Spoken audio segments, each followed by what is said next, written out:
Good morning, everyone. Happy Monday, and welcome back to another Wake Up with YPN.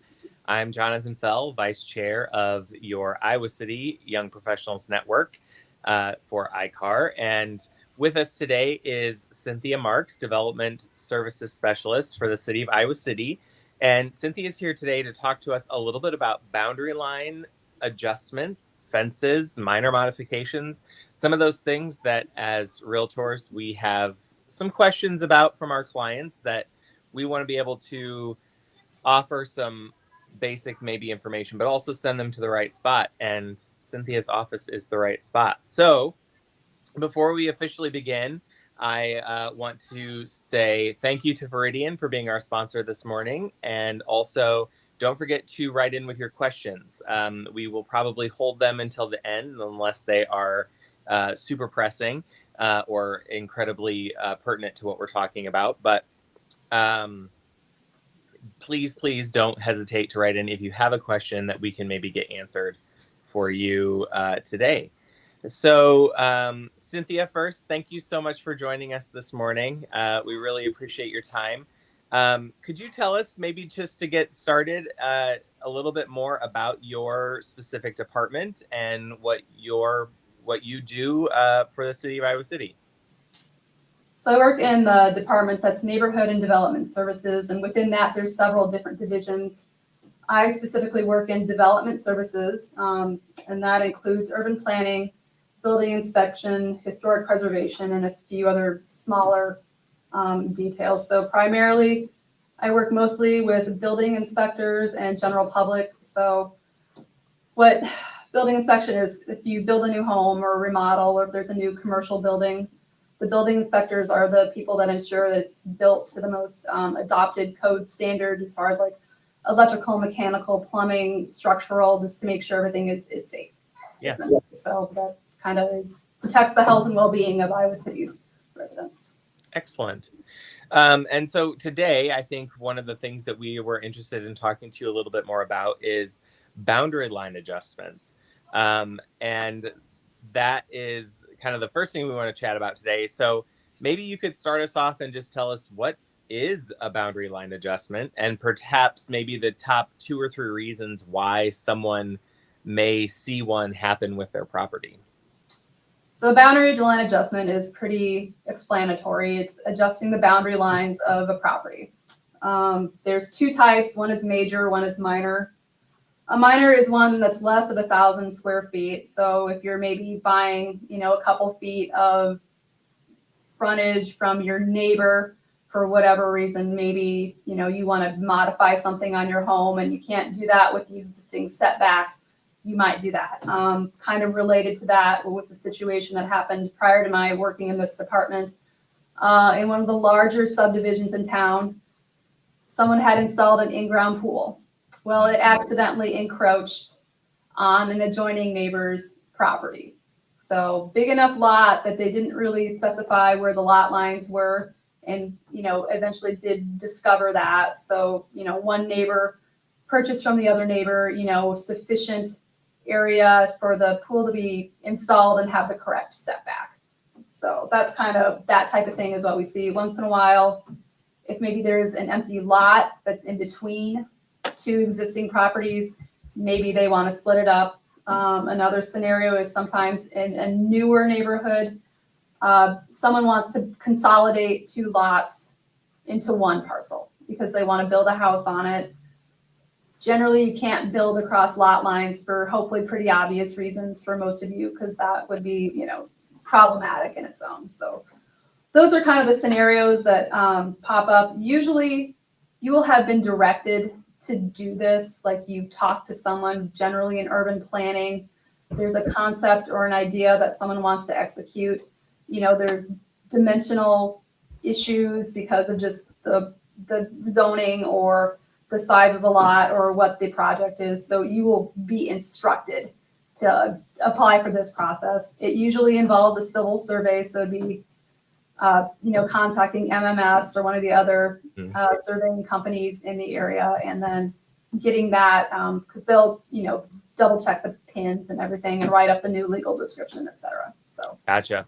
So yeah, that kind of answers some of my questions, the follow-up questions to that, where, how would somebody know they're looking into this? How often do you see this happen? I mean, somebody would know they're looking into doing this if they're looking to modify some of those things, or if their neighbor has already modified something and they need to kind of work with them to figure this all out. Those are some of the reasons. You've given us some great examples of that. They're not real common. There were 14 of them in 2022. 9 in 2023, and we've had 4 applications this year, 2 of which were not necessary. They were small enough that less than 1,000 square feet, and 1 I think was just kind of accidentally submitted, and 2 are in review. So they're not ridiculously common. And again, you've already worked with someone who's already made the suggestion to do that. Right. But, to get a survey, that's not just a couple $100 usually. Usually that's a bit of an investment, let alone whatever other improvement you're looking to get into it. So it's pretty well planned in advance. You're not just gonna normally, want to, I'm gonna buy 5 feet from my neighbor. Like, probably not. Right. Well, I think those are really great examples, and I think that gives us a good kind of starting point for some of what we're talking about today. So maybe let's move on to fences. I know on icgov.org,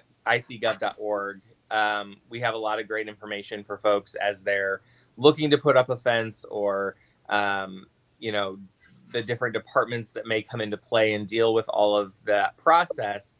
But when it comes to easement restrictions or that sort of thing, your area typically deals with that, whereas something like the covenants in a neighborhood for a private covenants or a subdivision, those might be in the recorder's office. Is that kind of what I gathered?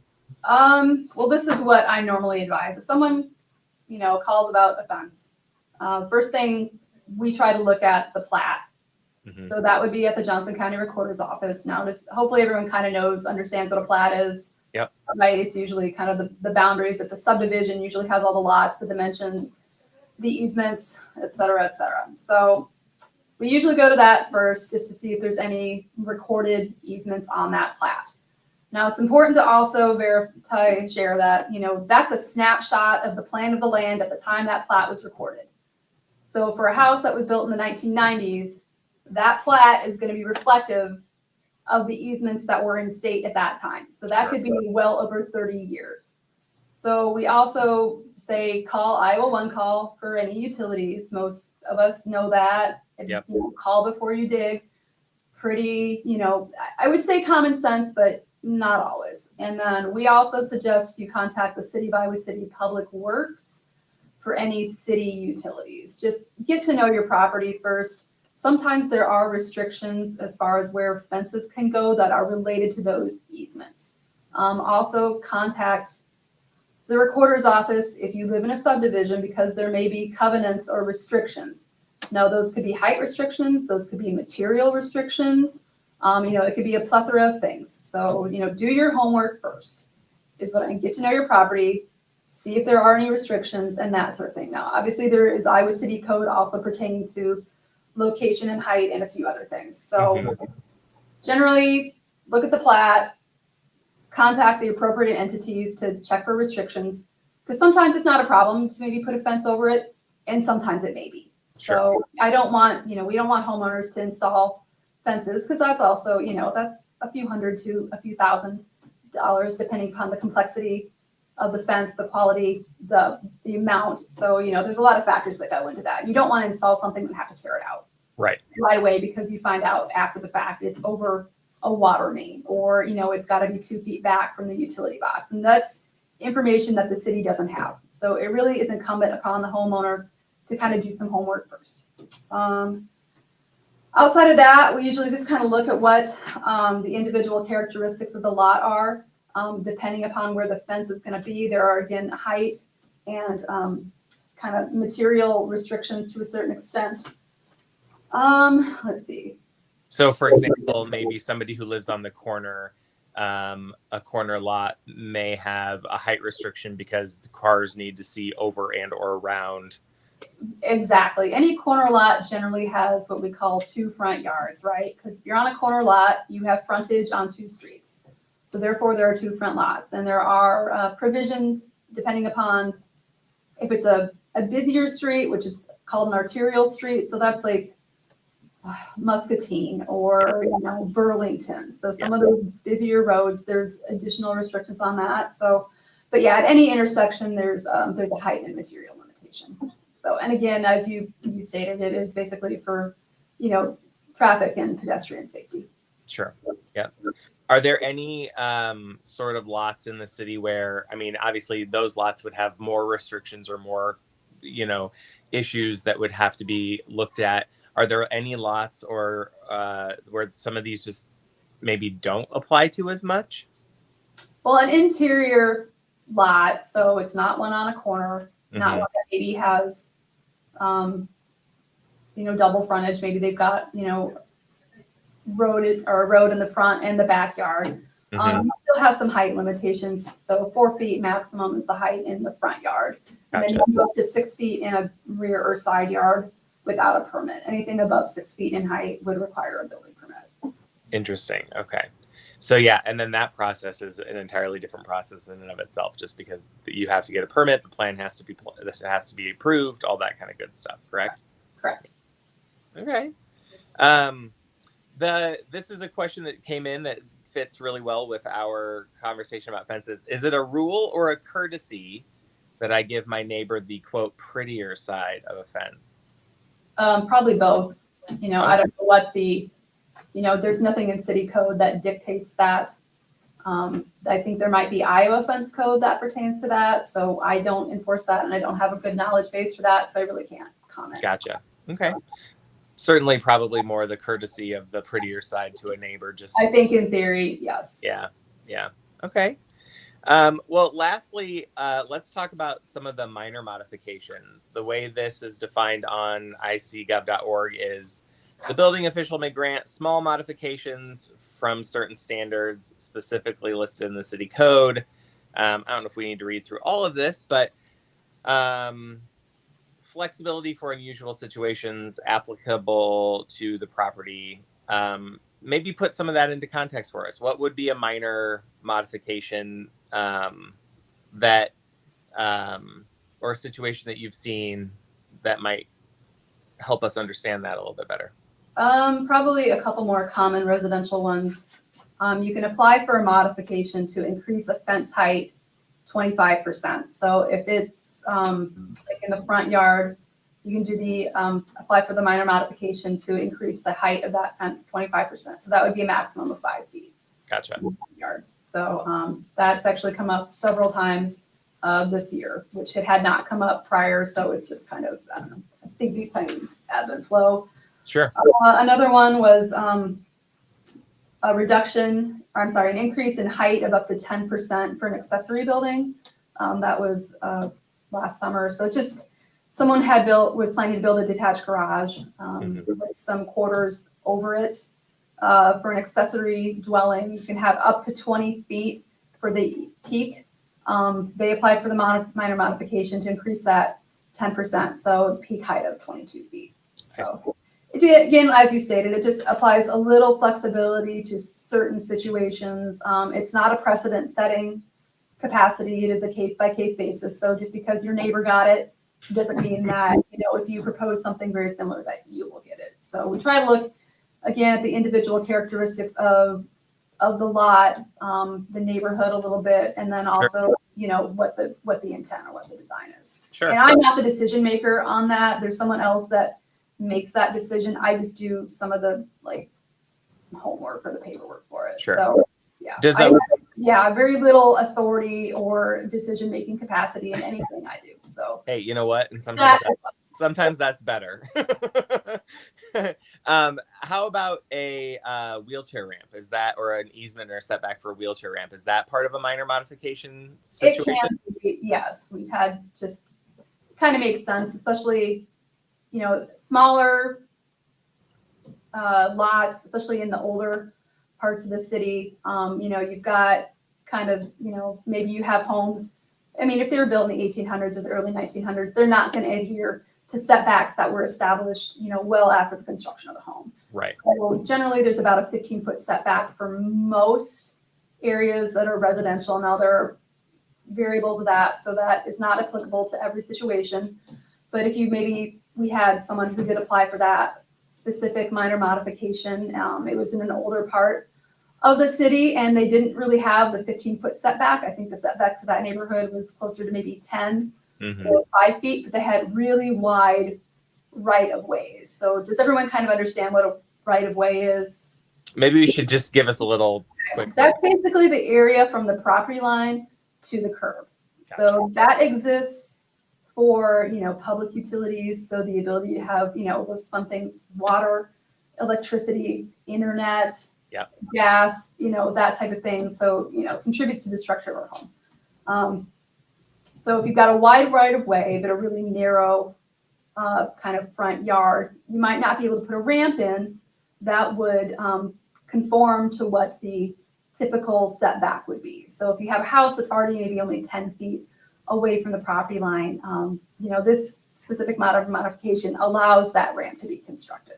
So, and kind of, encroach what more would be typically allowed in that situation. So again, the minor modifications, there's about 22 or 23 of them. They're very specific as far as kind of what can be adjusted for that specific project or need. Sure. Okay. And then I guess, for to kind of wrap us up here, as realtors, a lot of our work is time-based. And so maybe having a little bit of could you walk us through a typical timeline for a process like this, as far as submitting a minor modification form, what that looks like on your end, and what comes, what happens after somebody submits one of these requests? Well, again, you've probably received direction from someone, like you've approached either urban planning or maybe one of the senior building inspectors with a concept of some sort, and someone has given you that direction in order to apply for that. So it's all done online, as is all the permitting for Iowa City. With minor modifications specifically, I would plan on a 2 to 3 week timeline, because administratively we have to provide notice to property owners within 200 feet of the property that's applying for the modification, with a minimum 10-day notice of an administrative hearing.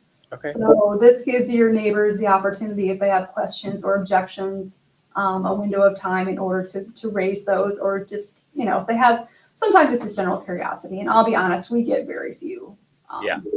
Very few. Most people, you're building your garage 2 feet taller, okay. Somebody's putting up their fence a foot taller. We don't traditionally hear much. So but the existing code does warrant that 10-day window. So that's kind of why at least a minimum of a couple days to review the application, 10 days before the administrative hearing, and then at least probably 2 to 3 business days in order for the official letter to be written up that acknowledges either the minor modification was allowed or denied. And if it's allowed, that specific letter needs to go to the Johnson County Recorder's office. Okay. Be recorded within 180 days of the decision. Okay. So typically within 6 months. Otherwise, it's like null and void. Gotcha. So, it's a pretty decent window. You're probably, again, you're already in a process. You already have a plan. You've already discussed these modifications with someone to receive that direction in order to do this. So, I had a question recently that someone had jumped through all these hoops and they didn't think they were going to be able to get it done within that 180 days. It's like, well, you'll probably have to apply again. So, it's not much. It's some paperwork, and there's a $100 fee associated with it. But, why jump through the hoops if you're not going to get it done in time? Right. Do it if you have a plan, I guess. Yeah. That's specific. Yeah. Hey, never hurts to have a plan, right? So, don't do it if you're just kind of a what if scenario. Do it when you have some intent. Yeah, absolutely. Absolutely. Well, anything else that you feel like we should cover today that maybe I missed that would be especially important for our realtor members to know about from your side of things? I would sometimes things can't be answered immediately. And that's just the nature of, it's not always just a simple yes or no. Even with fences, there's not a lot, but a little bit of homework that usually needs to be done, as we've discussed. And, Yep. often someone's going to want to look into it and get back to you, because you don't want to provide information that's just kind of 50%. Yeah. And you discover there's a problem later and someone's not happy about the fact that, well, they didn't tell me. Well, yeah. So yeah, at least I like to look into stuff. There's other people that work here that have been here sufficiently long that can spout those answers off immediately. I am not that individual. And and I think we're all, as much as we like to be efficient, sometimes having the correct answer and the time to do that is, I would say, more often than not, the better way to go. So we appreciate that. Suggest if you need to talk to someone specifically, call first. Yeah. We don't, since COVID, there's people that are hybrid, full-time staff that's in person, maybe in a meeting, maybe out for the day. Sure. Don't just, you can pop in, you're welcome to, but if there's one person you specifically need to talk to, call first. You don't want to waste your time. You don't want to waste your client's time.